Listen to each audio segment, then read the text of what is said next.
Tingnan natin. Ayan o. Drain motor. Drain motor.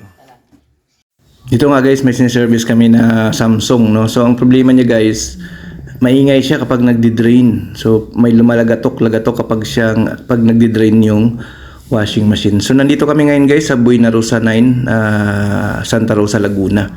So ito ngayon guys ang aming gagawin. So ito guys, ang problema nito na identify na kaagad natin na ang problema nito guys is drain motor. Tumutunog siya guys, lumalagatik, bumibitaw-bitaw kasi yung motor kapag ganito. So kapag ganito guys ang problema, ibig sabihin yung gear ng drain motor ay worn out na. Kaya hindi na siya ganoon ka kumakapit, no. So ito yung drain motors guys dito sa ilalim. So ayan yung kulay puti na yan. Andyan yung drain motor niyan. Yun yung humihila kapag nagdi-drain, no. So ang nangyayari sa kanya, bumibitaw-bitaw siya kasi yung gear niyan sa loob may tama na. So ang gagawin namin diyan guys, papalitan natin yan ng drain motor, no. So yung drain motor na yan guys, available sa amin yan. Kung kailangan nyo ng parts, message lang po kayo sa amin. So yun.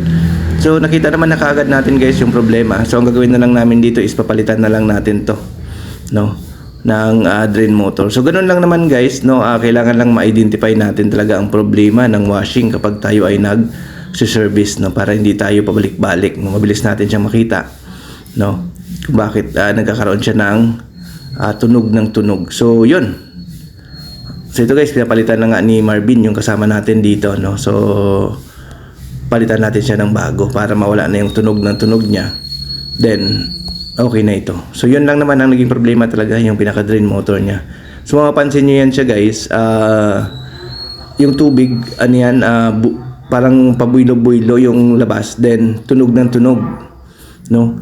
Tunog siya ng tunog. So kapag nakakapit naman, didiretso siya, pero minsan tunog siya ng tunog, no? Kung mangyari yan during spin, sample umiikot na siya tapos gumaganon pa din siya, ang mangyari dyan, hahampas yung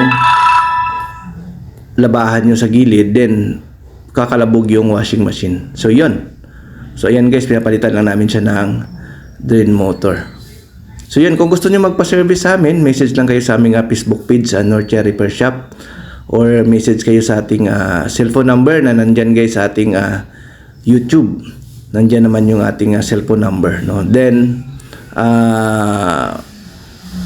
pwede kayo guys pa-service kung kayo po ay taga Cavite, Laguna, Batangas. So ang Cavite area natin, hanggang Imos, no, Gentry, arating kami dyan. Then sa Batangas naman, hanggang Lipa lang po yung kaya namin puntahan guys, kasi medyo malayo na yung Batangas City. Okay? Thank you. Bye-bye.